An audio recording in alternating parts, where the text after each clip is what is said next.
what travels after the body collapse? Nothing. So when the popular, if you go to religion, they say that okay, we carry certain baggages from the past lives, or there's a journey. So what is this all about? You see, you do not carry anything. A few things must be very clearly understood. You as a person are not a very important carrier. The concept of rebirth is the most difficult to answer. Acharya Prashant ji did his best, yet many asked him the same question again and again because people are not satisfied. I would say the one who has proper and correct knowledge, and he is the maximum practical implicator of Gita, would be able to answer this and would be able to satisfy his listeners. So I would try my best to answer this question. I just want Acharya ji to go through this source, Yatharth Gita by Swami Adgadanand. Acharya ji is doing an excellent job, but sorry to say, only this Gita is 100% genuine. Everyone explains Gita and explain different parts of Gita correct, but no one except this source is fully 100% correct. So let's play Acharya ji's video. That which carries is the total stream of mankind's consciousness.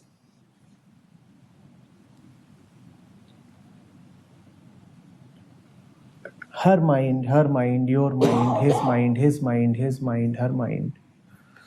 The mind of the kid, the mind of the old man. We all are carrying remnants, carry forwards from our collective past. From our collective past. That is what is carried forward. See, it's like this. There are waves in the ocean. One particular wave is carrying, let's say, a little bit of sugar, salty water. Anyways, so we are using the metaphor of sugar, a lump of sugar.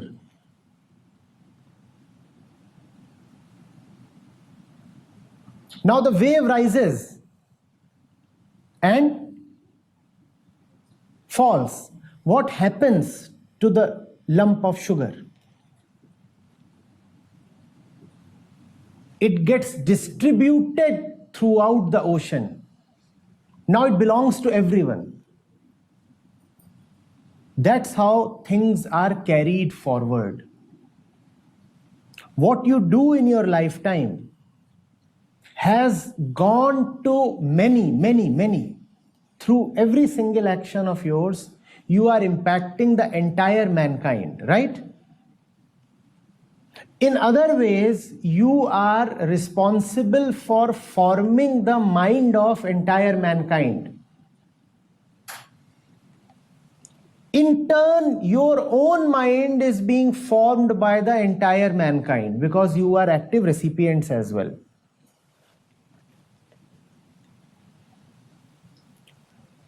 The subtle becomes the gross. The more the mind is impacted, at some point, many years later, that also changes your body.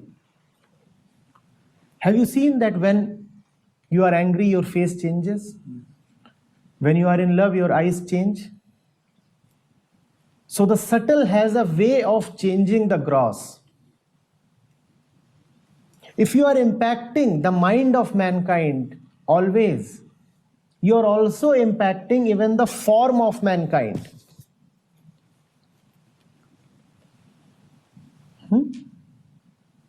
That's how it happens. Otherwise, all that which is personal about you gets burnt down on the funeral pyre. There is no way something can get carried forward from there. All is reduced to smoke and ashes. Nothing remains. But what you have done in your lifetime, that remains. And that is going to affect all future generations. Take it this way. It's a small. Suppose you are a teacher. And you have taught hundreds and thousands of students. And you are a good teacher. Just for the story's sake. Good teachers are rare. Now the students have really imbibed what they received from you. Really imbibed. Or you could say, the rubbish in the student's mind has been cleared off by your teachings. Either way.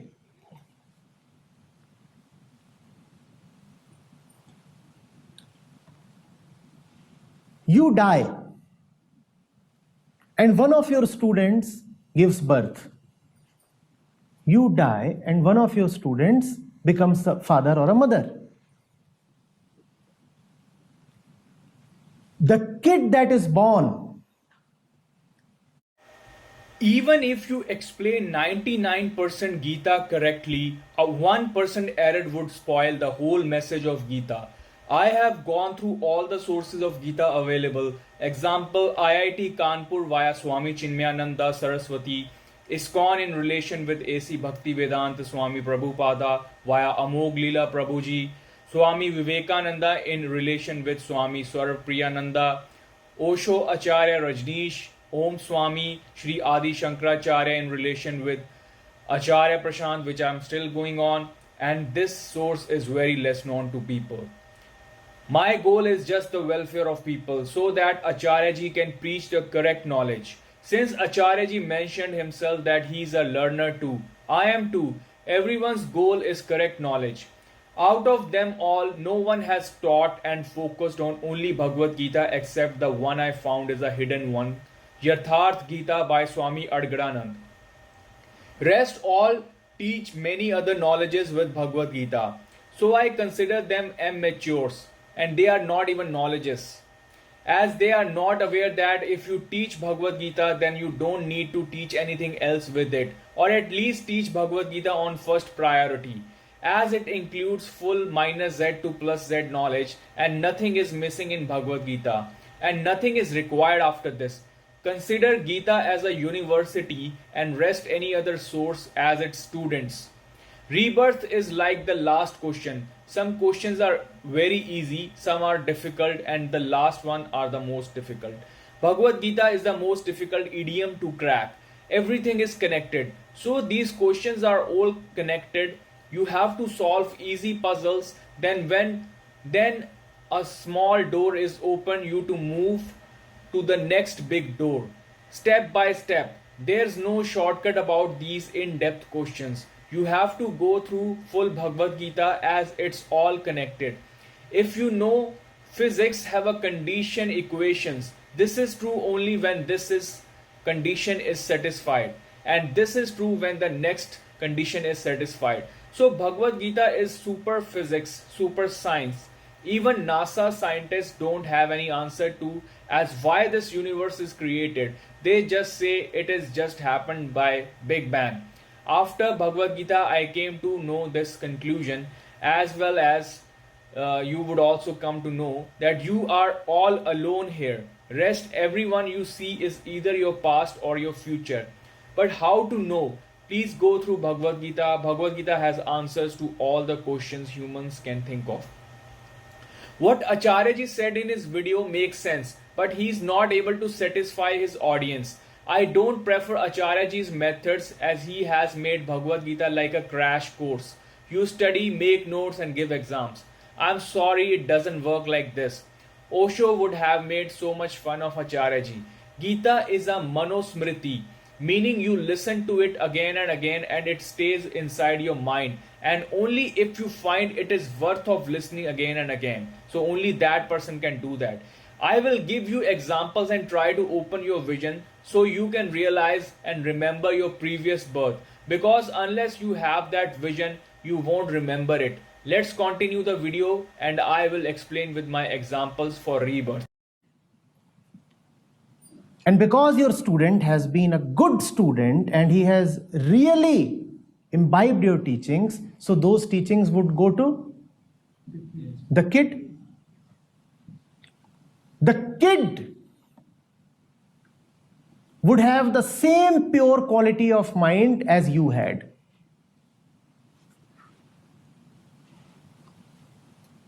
In a poetic sense, now you can say that you have been reborn as that kid. In a poetic sense, as a metaphor, now you can say that the teacher who died has been reborn as the student, as the son or daughter of the student. But the rebirth has not taken place because something arose from your dead body and entered the womb of the student.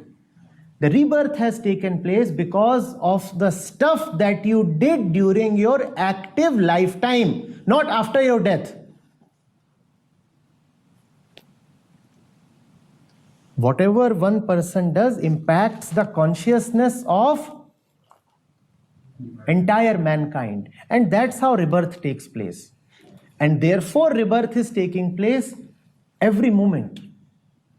Because I might do something just now which may cause you to transform. Now, haven't you been reborn? Yes. That's rebirth.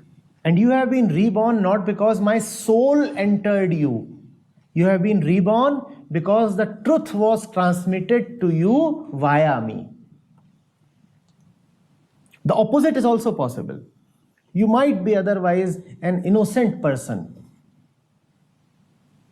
but you acquire bad company. And the bad company overshadows all your innocence. Now you have been reborn because the innocent one has died. The innocent one has been died and someone else has been reborn. That's how it happens, through your actions. You see, subtle truths cannot be conveyed very subtly to everybody. And therefore, they were figuratively communicated. So that people somehow at least partially get a grasp on them. Therefore, you must not be too concerned with the literal meaning. Go deep into the myths of transmigration and rebirth and such things and figure out what they really would mean.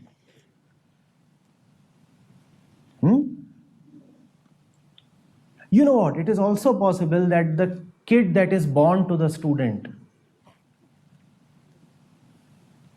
has something in his eyes that resemble the dead teacher.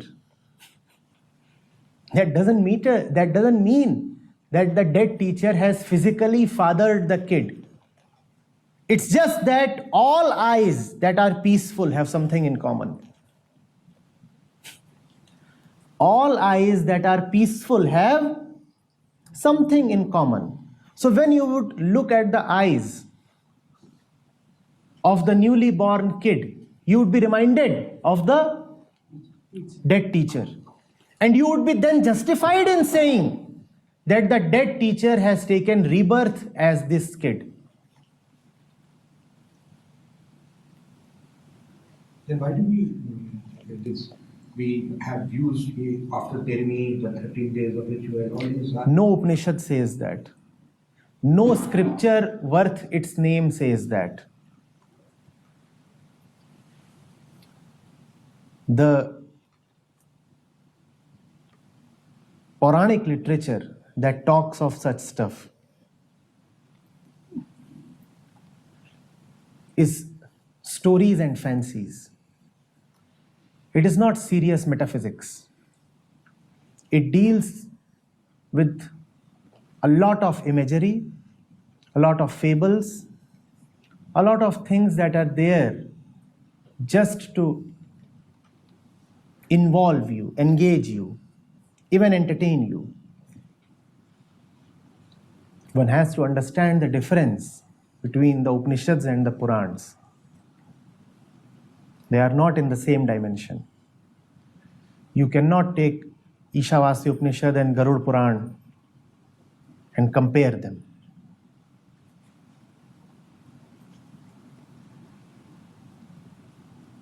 The stuff that you are talking of would be found in Garud Puran. Yes. It's all right. Read that. But understand that in the light of the Upanishads. If you want to read the Puranic literature, read it in the light of the Upanishads. Then you will not be misled.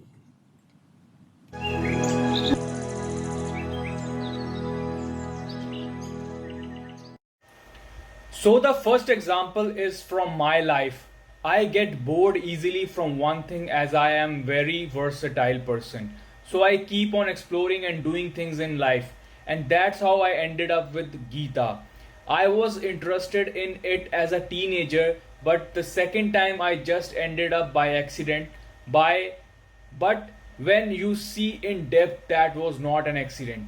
Everything has a reason and not like what Acharya Prashant always says, it's random. Random is for someone who has become zero. But for the beginners to understand, you just can't say random. Acharya ji is right, but partially. But when I see others, they haven't leveled up and they have the same mindset which I had before. They are just lost in one thing, and usually you would have noticed that people spend their whole life running towards one thing. The majority of them are running towards money. So why I got bored of that?